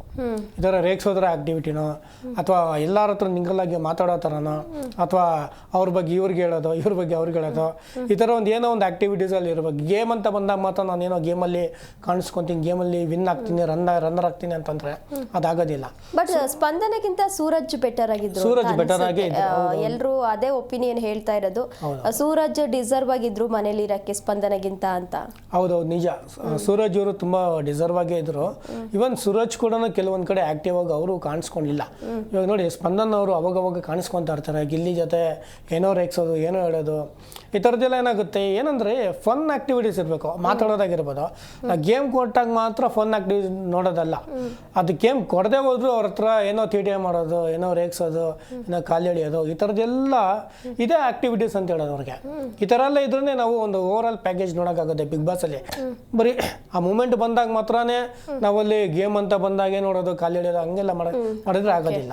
ಸೊ ಇದನ್ನ ಇವರು ಸ್ಪಂದನ್ ಅವರು ಅವಾಗ ಮಾಡ್ತಿದ್ದಾರೆ. ಸೊ ಅಲ್ಲಿ ಸ್ಪಂದನ್ ಅವರು ಎಲ್ಲ ತುಂಬ ಚೆನ್ನಾಗಿ ಸ್ವಲ್ಪ ಆಡ್ತಿದ್ದಾರೆ ಅನ್ನೋದನ್ನ ಬರ್ತಿದೆ ಈಗ. Okay, thank you so much sir. ಕಾರ್ಯಕ್ರಮದಲ್ಲಿ ಭಾಗಿಯಾಗಿ ತುಂಬ ಚೆನ್ನಾಗಿ ಮಾತಾಡಿದ್ರಿ. Thank you so much. Thank you. ನೋಡಿದ್ರಲ್ಲ ವೀಕ್ಷಕರೇ, ಇದಾಗಿತ್ತು ಈ ಹೊತ್ತಿನ ಬಿಗ್ ಬಾಸ್ ಅಪ್ಡೇಟ್ಸ್. ಮತ್ತಷ್ಟು ಅಪ್ಡೇಟ್ಸ್ಗಾಗಿ ನೋಡ್ತಾ ಇರಿ ಜೀ ಕ್ರೀಡಾ ನ್ಯೂಸ್, ಸತ್ಯವೇ ಸುದ್ದಿಯ ಜೀವಾಳ.